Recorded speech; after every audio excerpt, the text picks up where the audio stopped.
Assalamualaikum warahmatullahi wabarakatuh. Kembali lagi di channel Berita Mistis. Untuk kisah kali ini ada sebuah cerita yang ditulis oleh Om Ras. Dan untuk kisah yang akan saya bawakan kali ini yaitu sebuah kisah yang berjudul Dari Kakak Sampai ke Adik, Mereka Memilih untuk Bunuh Diri. Sebelum kita masuk ke ceritanya, tekan dulu tombol like video ini. Dan jangan lupa tekan juga tombol subscribe channel ini. Dan nyalakan juga lonceng notifikasinya agar tidak ketinggalan cerita-cerita baru dari channel ini. Dan bagi teman-teman yang ingin membaca langsung ceritanya, nanti silahkan saja kunjungi linknya yang nanti akan saya sertakan di kolom deskripsi. Dan seperti apa untuk kisah kali ini? Langsung saja kita simak berikut ini.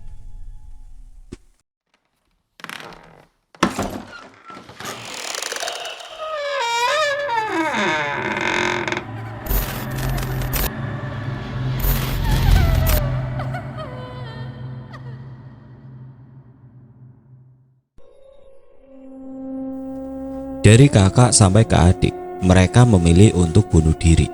Ada apa di balik semua itu? Perempuan berusia 21 tahun itu mengalihkan pandangannya menatap langit-langit rumah. Helaan nafasnya membuatku sempat berpikir untuk tidak jadi saja mengulik cerita itu darinya. Namun ketika aku usulkan agar berhenti saja bercerita, ia menggeleng.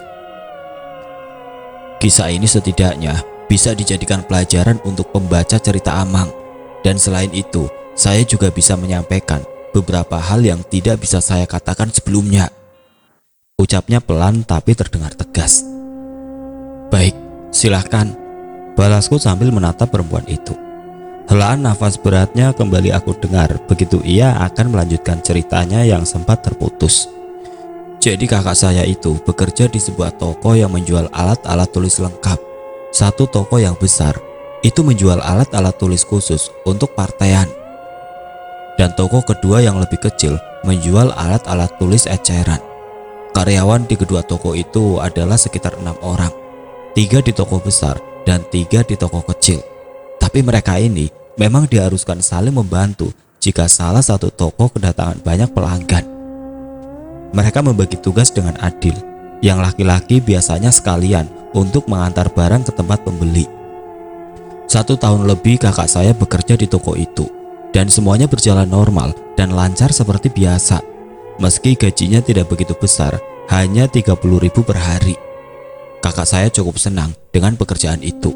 Ia juga sering bercerita kalau waktu istirahat di toko tersebut hanya 30 menit saja dan mereka makan siang pun tidak boleh ada yang keluar sehingga diharuskan untuk membawa bekal masing-masing. Selama jam kerja, mereka juga tidak diperbolehkan duduk walaupun saat itu sepi pelanggan. Aku menyipitkan mata, heran tentu saja. Jadi kuat atau tidak harus tetap berdiri. Bagaimana kalau ada yang tidak tahan lalu pingsan? Aku bertanya. Mereka akan dikenakan potongan gaji, Mang. Mataku melotot mendengar itu. Sampai segitunya? Mau bagaimana lagi, Mang? Mencari pekerjaan di zaman sekarang susah. Jadi kalau sudah dapat pekerjaan, enak atau tidak, tetap harus dijalani. Aku menghela nafas panjang. Kemudian ia kembali melanjutkan ceritanya hingga aku seakan terbawa masuk ke dalam cerita itu. Kenapa ya? Akhir-akhir ini kakak kalau pulang kerja langsung masuk ke dalam kamar? Tanya Tina pada ibunya. Kala itu Tina masih berusia 19 tahun. Wajarlah, namanya juga orang kerja, kan pasti capek dan langsung ingin istirahat kalau sudah sampai rumah. Memangnya kenapa? Aneh saja rasanya karena kakak kan tipe orang yang selalu ngoceh mulutnya kalau lagi di rumah begini. Sejak akhir-akhir ini, Tina mulai curiga dengan perubahan sikap kakaknya tersebut. Entah apa yang terjadi sebenarnya. Pernah sekali waktu, Tina mendengar kakaknya bicara dengan salah satu temannya yang datang ke rumah.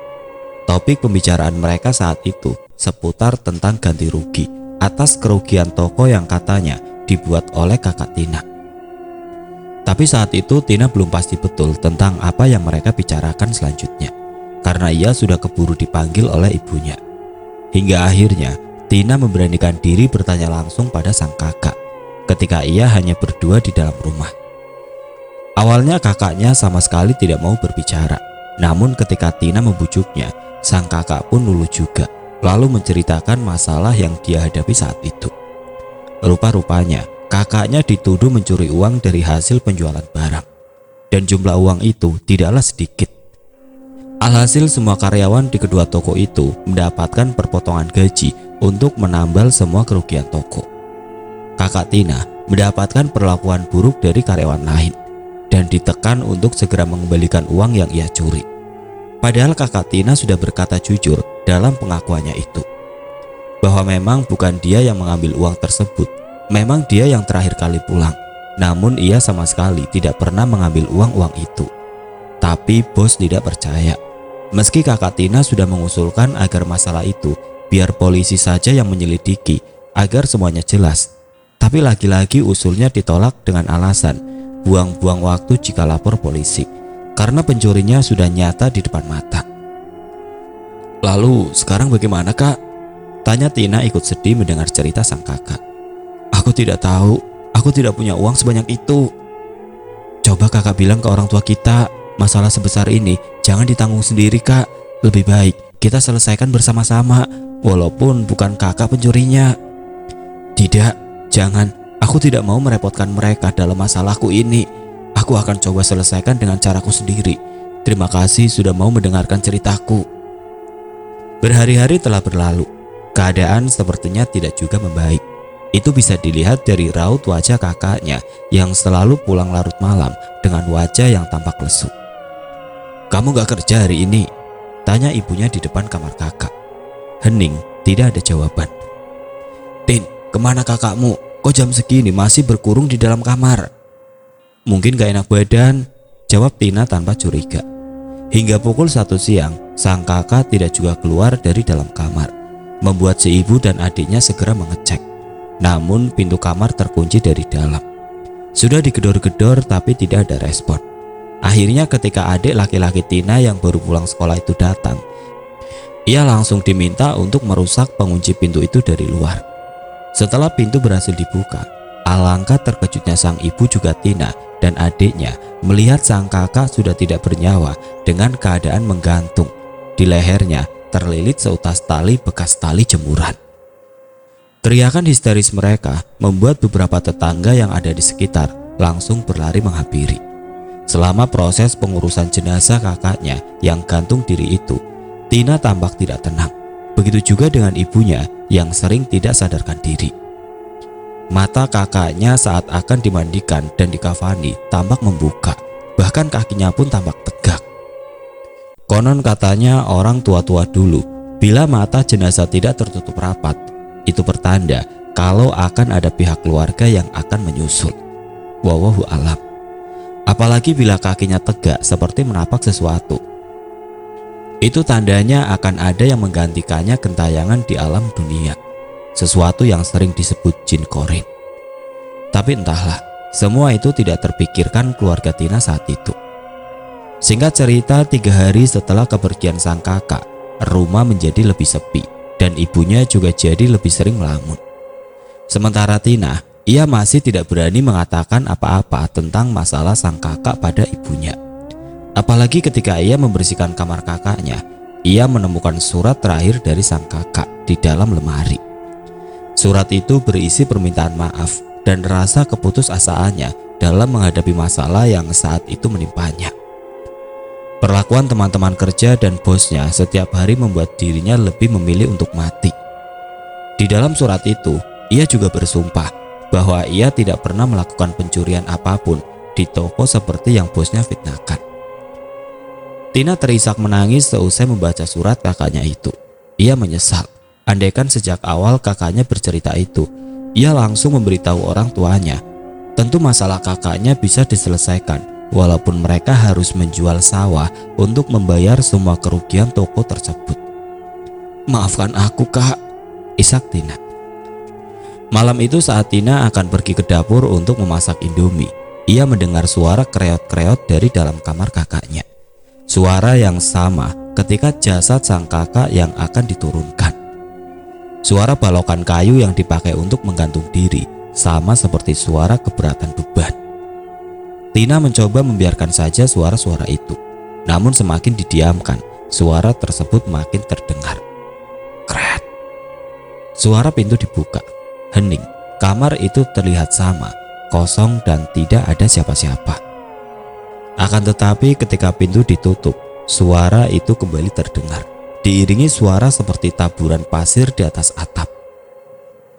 Tina bergegas berjalan menjauhi kamar kakaknya tersebut. Tiba-tiba terdengar suara pelan di luar jendela memanggil nama Tina. Lekas-lekas Tina menutupi tubuhnya dengan selimut. Ia benar-benar ketakutan saat itu. Tok tok. Suara ketukan di pintu kamar. Tina, kau sedang buat apa di dapur itu? Api hidup, air pun sudah mengurak, ujar ibunya dari luar pintu. Mendengar suara ibunya, Tina bergegas bangun dan berlari ke arah pintu. Air sudah menggaruk di dapur tuh. Kamu mau buat apa tadi? Malah ditinggal masuk ke kamar. Untung aku ke dapur, kalau tidak kebakaran rumah kita ini. Tadi aku mendengar suara aneh di kamar kakak, tapi setelah dicek gak ada siapa-siapa. Lalu aku juga mendengar suara seperti pasir di atas atap. Hayalanmu saja itu. Aku ke dapur tidak ada apa-apa di sana. Semuanya baik-baik saja. Kau jangan membuat cerita-cerita ya Tina. Apalagi sampai menuduh yang tidak-tidak terhadap arwah kakakmu. Tina menghela nafas panjang. Setelah ibunya pergi, Tina langsung berlari ke dapur untuk mematikan api. Malam itu Tina ikut tidur di kamar adiknya. Awalnya Tina diusir oleh sang adik, namun ketika ia memohon-mohon, akhirnya ia pun diizinkan. Kau sedang membuat apa itu? Tanya Tina pada adiknya. Kau tahu, gara-gara dia bunuh diri, semua teman-teman sekolahku sekarang membuliku. Jangan bicara seperti itu. Kau tidak tahu seberat apa beban yang dihadapi selama ini kan? Tegur Tina. Lalu aku ini bagaimana? Dulu aku di sekolah baik-baik saja, tapi setelah dia bunuh diri, semua berubah drastis. Mereka menyebut kita keluarga tidak ada iman lah. Didikan orang tua yang buruk lah. Dan yang lebih parahnya, guru-guru di sekolah pun selalu berceramah dan membahas masalah keluarga kita. Aku pusing. Tina menghela nafas panjang. Ia kemudian mendekati adiknya, mengusap-ngusap punggung sang adik. Sabar, aku yakin semua cobaan ini akan cepat berlalu. Adiknya itu berdiri, mendekat ke arah jendela, membuka jendela kecil itu. Terasa hembusan segarnya angin malam. Namun hanya beberapa saat saja mereka menghirup udara yang masuk itu. Tiba-tiba terciumlah bau busuk yang menyengat dari arah luar. Bau apa ini? Tanya Tina. Nggak tahu, sepertinya bau ini dari samping. Mungkin ada bangkai tikus, jawab adiknya sambil menarik jendela, bermaksud untuk menutupnya kembali. Tapi anehnya, meski jendela itu sudah ditutup rapat, bau busuk itu malah semakin menyengat. Baunya semakin menyengat? Jangan-jangan bangkai tikusnya ada di kamarmu, ujar Tina sambil menutup hidungnya. Sembarangan, kamu masuk tadi, ada mencium bau busuk ini, enggak kan? Lalu ini bau busuk apa? Dari mana sumbernya? Dari luar samping rumah. Coba kamu cek gih, buang bangkainya kalau ketemu, bau sekali nih. Dengan raut wajah kesal, adiknya langsung keluar kamar dengan berbekal senter yang tidak seberapa terang. Cukup lama ia di luar rumah, namun tidak juga menemukan sumber bau busuk itu. Ketemu? Tanya Tina di dekat jendela, namun ia enggan untuk membuka jendela tersebut. Tidak ada jawaban, akan tetapi tiba-tiba saja adiknya berteriak ketakutan hingga membangunkan orang tua mereka dan juga tetangga dekat rumah. Tina bergegas berlari keluar diikuti oleh orang tuanya. Di luar para tetangga juga sudah mulai berdatangan. Ada apa? Ularkah? Apa kau tergigit? Tanya Tina khawatir. Adiknya tidak menjawab. Ia malah sesegukan menangis, sepertinya ia shock. Pocong, aku lihat pocong di atas rumah. Isak adiknya bergetar, tubuhnya pun gemetar seperti orang kedinginan. Jangan mengada-ngada, mana ada pocong. Pocong itu cuma cerita karangan untuk menakuti anak-anak. Kau yang sudah berbulu itu tidak sepatutnya takut terhadap makhluk tidak nyata seperti itu, bentak orang tuanya. Aku bersumpah, aku benar-benar melihatnya di sana. Saya rasa memang benar, Pak. Soalnya semalam Ikar dan Mursid juga melihat penampakan pocong itu sewaktu mereka ngejaring ikan, kata salah satu tetangga yang bernama Pak Nasi. Sebut saja begitu, karena semua nama dan tempat sudah diubah. Setelah semua orang bubar, Tina membantu adiknya untuk masuk ke dalam rumah karena saat itu tubuh sang adik begitu lemas karena shock. "Kau percaya pada aku kan?" "Iya, aku percaya. Tapi orang tua kita tidak akan percaya. Tadi saja aku dimarahi karena mengatakan mendengar suara-suara aneh di kamar kakak."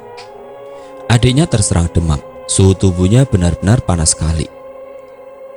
Di desa itu juga sudah menyebar cerita tentang teror pocong yang mengganggu atau menakut-nakuti warga. Dan parahnya lagi, ada sebagian yang mengatakan kalau pocong itu adalah wujud dari arwahnya kakak Tina yang tidak diterima bumi sebab bunuh diri. "Tidak ada sebab anakku tidak diterima bumi. Asal kalian tahu, semua manusia yang mati dan sudah dikubur tidak dapat bangkit kembali. Apalagi bergentayangan menakuti orang-orang. Itu hanya jin yang menyerupai almarhum," teriak ayahnya Tina lantang di hadapan para warga yang sedang berdiskusi untuk menghelat kampung agar pocong itu tidak lagi mengganggu desa. Pak RT bangun dari duduknya untuk menenangkan ayahnya Tina. "Sabar Pak, sabar. Kau enak bilang sabar karena kau tidak merasakan mendengar anakmu yang sudah tiada malah difitnah-fitnah seperti itu." "Maaf Pak, bukan maksud kami memfitnah. Tapi setelah anak Bapak meninggal bunuh diri, desa ini malah diteror pocong. Kami semua terganggu Pak. Mau mencari ikan takut, mau ronda malam juga takut." "Betul, kalau hanya sekedar menampakkan wujudnya, kami tidak masalah. Cuma yang parahnya, setelah bertemu pocong itu, kami jadi jatuh sakit Pak. Lantas kalau kami sakit, bagaimana anak istri kami makan? Bapak mau nanggung?" lanjut teriak warga lainnya.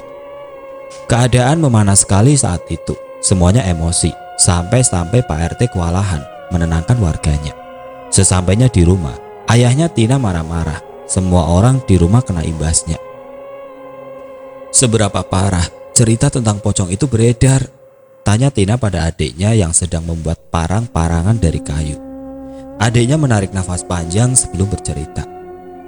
"Kau benar-benar tidak tahu. Sekarang di mana-mana pun ibu-ibu duduk, disitulah cerita pocong itu terdengar. Aku sendiri bosan dan hampir gila karena cerita-cerita ini." "Tapi kau percaya kalau itu adalah kakak?" tanya Tina. "Shh, kalau sampai orang tua kita dengar, habis mulutmu." Cepat-cepat Tina menutup mulutnya. Ia terlanjur bertanya seperti itu. Untung saja orang tua tidak ada di dekat mereka saat itu. "Aku antara percaya dan tidak kalau itu kakak. Aku percaya karena tanda-tandanya sangat cocok sekali dengan kakak. Tapi seperti yang dikatakan orang tua kita, manusia yang sudah meninggal tidak akan bisa bangkit lagi, apalagi sampai menakut-nakuti orang kan. Tapi kata Pak Mursid, semua itu pasti ada sebabnya. Kenapa jin korinya kakak muncul mengganggu warga? Mungkin ada yang ingin dia sampaikan, karena kan jin itu yang menemaninya selama hidup." "Entahlah. Tapi kalaupun benar, aku gak mau ketemu pocong itu lagi." Di suatu kesempatan, Tina menceritakan semua yang ia tahu tentang kakaknya pada sang adik. "Ya Allah, aku berdosa sudah mengumpat kakak. Ampunilah dosaku ya Allah. Ampuni dosa-dosa kakakku. Semoga kakak di sana ditempatkan di tempat yang layak dan lapangkanlah kuburnya. Jauhkan dia dari siksa kubur yang pedih," ucap adiknya Tina. "Aku akan mencari tahu, dan kalau aku sudah menemukan bukti-buktinya, kita bisa lapor ke polisian untuk membersihkan nama kakak," ujar adiknya. "Tapi kurasa itu tidak perlu. Aku takut malah terjadi apa-apa padamu. Kita tinggal berdua bersaudara. Tolonglah jangan melakukan hal-hal yang aneh. Kalau sampai kau kenapa-napa, kasihan orang tua kita. Ini demi kakak. Agar kakak bisa tenang, kau tenang saja. Aku akan berhati-hati." Tina menghela nafas panjang. Ia sudah tidak bisa berkata apa-apa lagi. Adiknya itu memang sangat amat keras kepala. "Menyesal aku memberitahumu." Dan benar saja, setelah hari itu, adiknya jadi sering terlambat pulang. Sudah 2 minggu setelahnya, tapi adiknya masih belum mau cerita apa-apa tentang apa yang ia temukan. Malam itu adiknya Tina mengetuk pintu kamar kakaknya dan langsung masuk begitu pintu terbuka. "Kenapa?" tanya Tina pelan. "Aku bertemu dengan salah satu orang yang pernah bekerja di toko itu. Aku yakin kau akan terkejut bila aku ceritakan." Tina mengerutkan alisnya. Ia penasaran dengan cerita apa itu. "Cepat ceritakan," pinta Tina. "Kak Lili, orang yang pernah bekerja di toko itu, dia juga pernah mengalami masalah seperti kakak kita. Tapi bedanya saat itu, Kak Lili langsung cerita ke keluarganya. Dan oleh pamannya yang seorang RT, pihak keluarga disuruh untuk langsung mendatangi pemilik toko. Mereka juga membawa seorang polisi saat itu. Si pemilik toko ditekan agar segera melaporkan kasus pencurian itu ke polisi jika memang benar itu merupakan kasus pencurian. Karena jumlah uangnya yang hilang cukup besar. Aneh rasanya jika pemilik toko tidak mau melaporkan kasus itu ke polisi. Tapi seperti yang kakak kita alami, pemilik toko itu mengatakan bahwa hanya buang waktu jika lapor polisi karena nyata-nyata pelakunya ada di depan mata. Dan Kak Lili tetap disuruh untuk ganti rugi. Akhirnya urusan itu berlanjut panjang karena keluarga Kak Lili sama sekali tidak mau membayar sepersen pun uang yang diminta oleh si pemilik toko. Mereka masih bersikeras membawa kasus itu ke jalur hukum. Lalu, ya oleh polisi itu, pemilik toko disuruh untuk segera lapor. Tidak bisa asal tuduh, apalagi di toko tidak dipasang CCTV. Dan kau tahu, setelah kasus itu diselidiki kepolisian, terbukti bahwa Kak Lili memang tidak bersalah atas tuduhan tersebut. Malah si pemilik toko hendak menyuap polisi agar kasus itu dimenangkan olehnya. Tapi polisi tidak mau. Rupa-rupanya pemilik toko itu sudah sering membuat jebakan seperti itu untuk mencari keuntungan agar ia dapat bekerja gratis, dan kalaupun karyawan yang dituduh membayar, dia akan dapat uang yang cukup banyak sehingga tidak keluar uang lagi untuk membayar gaji karyawan-karyawannya. Lalu karyawan-karyawan sebelumnya itu tidak ada yang lapor.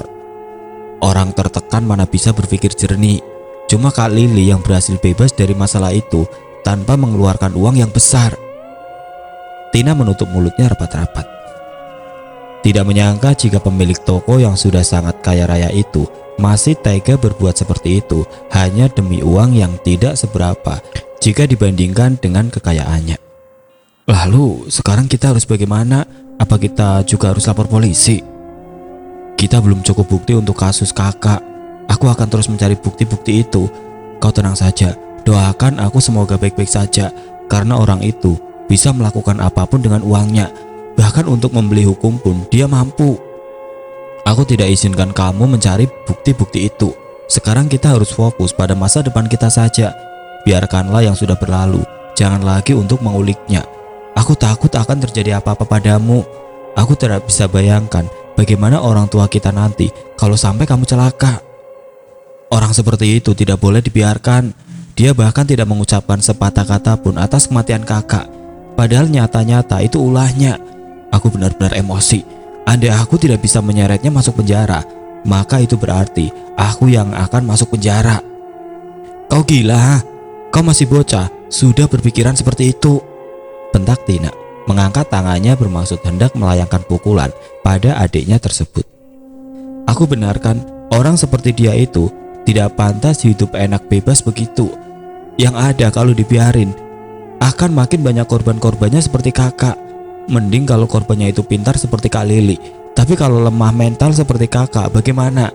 Apa yang akan terjadi? Selanjutnya, kau pasti bisa bayangkan. Tina terdiam, hening untuk beberapa saat. Hanya helaan nafas keduanya yang terdengar memburu. Mereka hanyut dalam pikiran masing-masing. 1 bulan berlalu, cerita teror pocong di desa belum benar-benar redup. Hanya saja orang-orang sekarang lebih memilih untuk tidak berurusan dengan orang tua Tina yang dianggap sudah gila.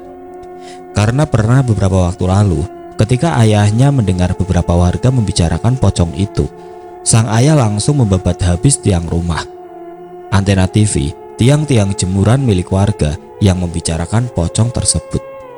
Tidak hanya sekali 2 kali hal itu terjadi. Bahkan ayahnya pernah berkata, "Ini hanya tiang rumah dan jemuran yang aku hancurkan. Nanti kalau aku dengar lagi cerita tidak masuk akal yang melibatkan arwah anakku, maka siap-siap batang leher kalian yang akan aku penggal." Sore itu adiknya Tina pulang dengan keadaan yang mengejutkan. Ia diantar oleh beberapa orang ke rumah. Tubuhnya ripuh berdarah-darah. Tentu keadaan adiknya itu membuat orang tuanya dan juga sang kakak sangat terkejut bercampur panik.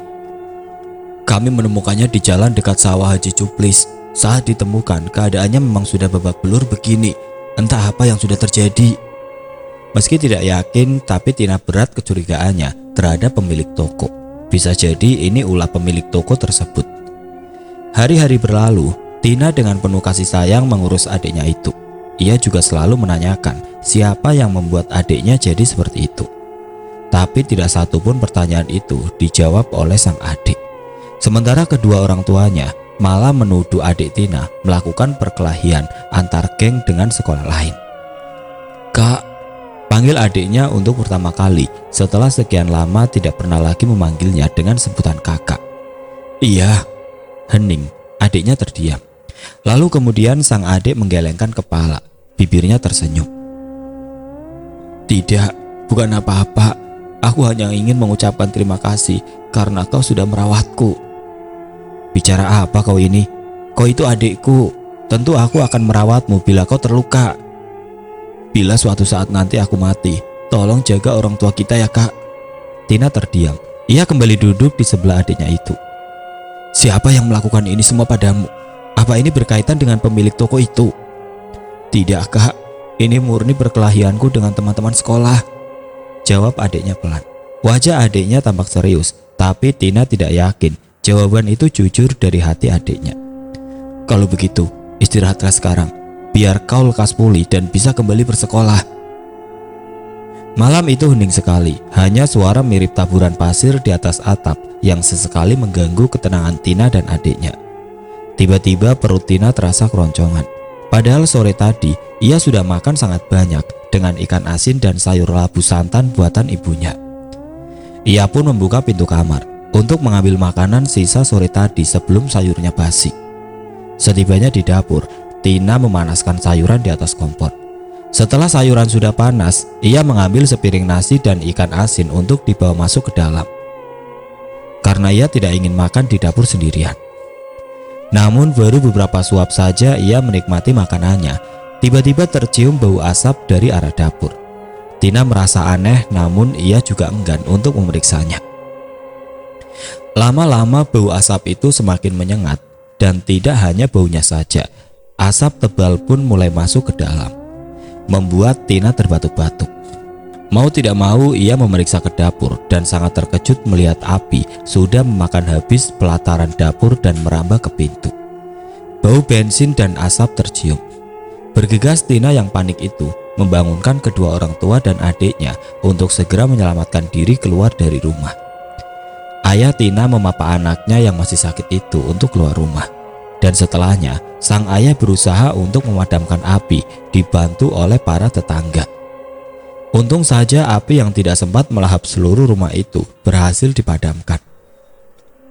Tapi bukan hanya separuh dapur mereka yang terbakar. Kaki ayahnya Tina juga mengalami luka bakar. Entah bagaimana ayahnya bisa mendapatkan luka itu, karena beliau sibuk sekali bersama para tetangga untuk memadamkan api. Setelah api berhasil dipadamkan, barulah luka di kaki ayahnya Tina itu terasa. "Bagaimana bisa sampai kebakaran, Tina?" tanya ibunya setelah keadaan tenang. Tina menceritakan pada semuanya sesuai dengan apa yang ia tahu. "Pak, saya menemukan jerigen bensin di sana," ujar salah seorang tetangga menunjukkan sebuah jerigen berukuran 1 liter yang memang berbau bensin ketika dibuka. Orang tua Tina saling pandang.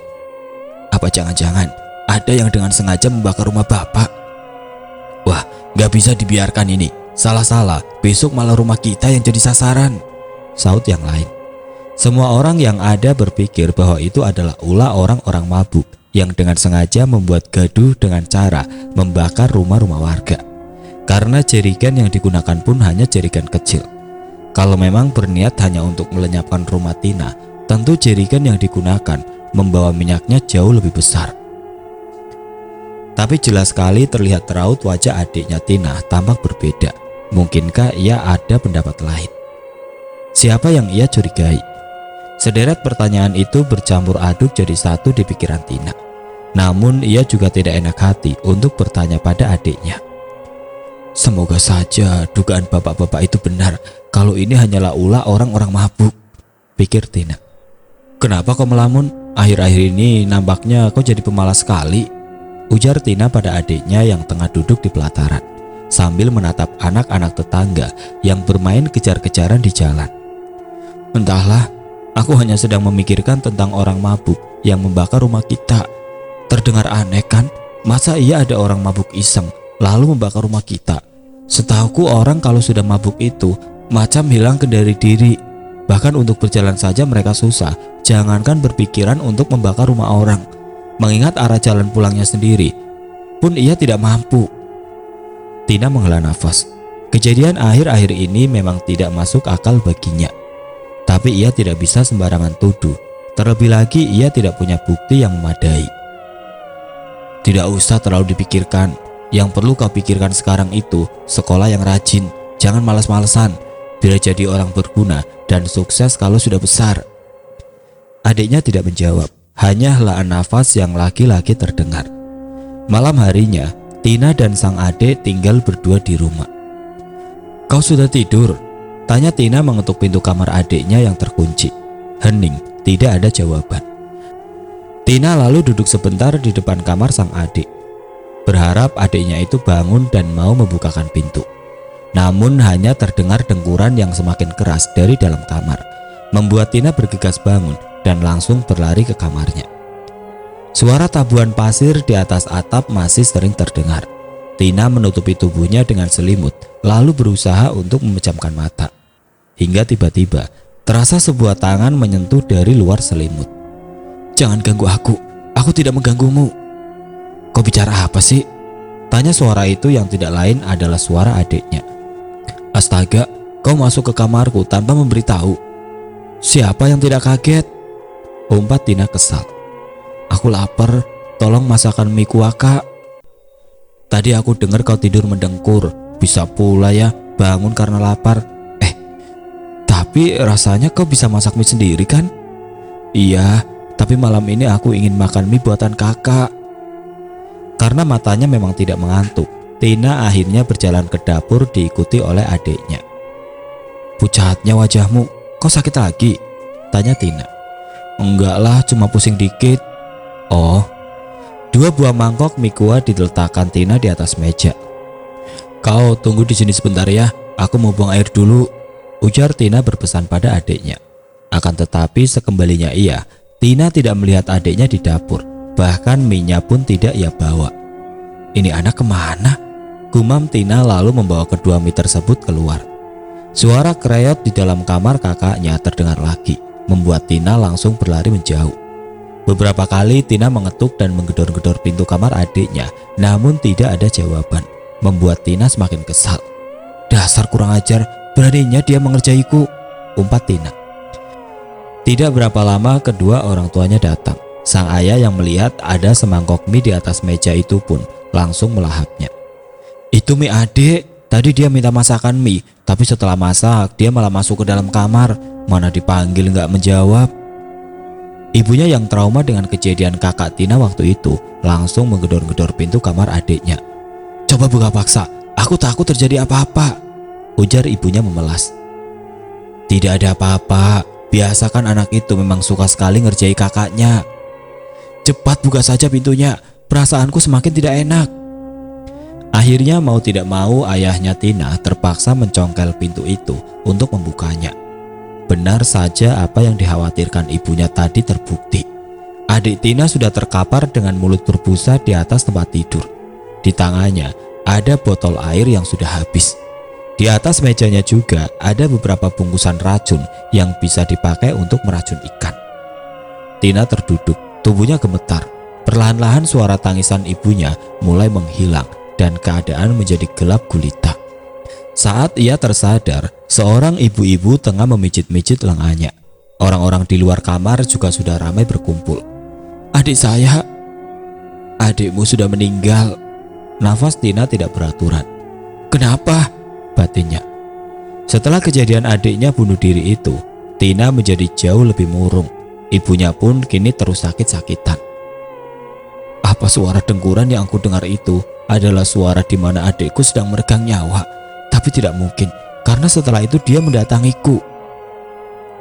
Tina, rumah ini sudah terjual. besok kita akan pindah dari desa ini. Semoga dengan ini ibumu bisa kembali sehat." Tina terdiam. Ia menatap ke sekeliling ruangan. Rumah itu banyak sekali kenangannya. Bayangan sang kakak dan adiknya selalu terlihat di dalam rumah itu. Tina tahu itu tidak nyata, tapi entahlah, ia merasa kalau dirinya selalu diawasi oleh keduanya di rumah itu. Semenjak mereka pindah dari desa tersebut, sang ayah mulai membuka usaha dari hasil penjualan rumah serta tanah sawahnya. Dan Tina pun sudah bekerja di sebuah toko baju di sebuah pasar terkenal di daerah Kasela. Kehidupan mereka mulai membaik, meski kesedihan itu tetap ada sampai kapanpun.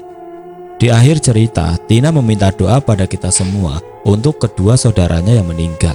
Semoga mereka ditempatkan di tempat yang lebih baik dan dilapangkan kuburnya. Mudah-mudahan keduanya mendapat rahmat. Amin ya robbal alamin.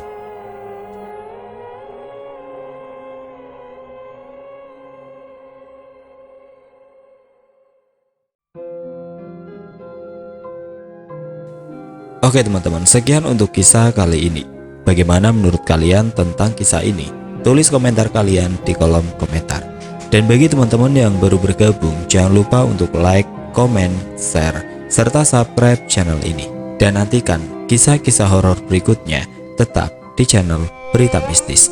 Wassalamualaikum warahmatullahi wabarakatuh.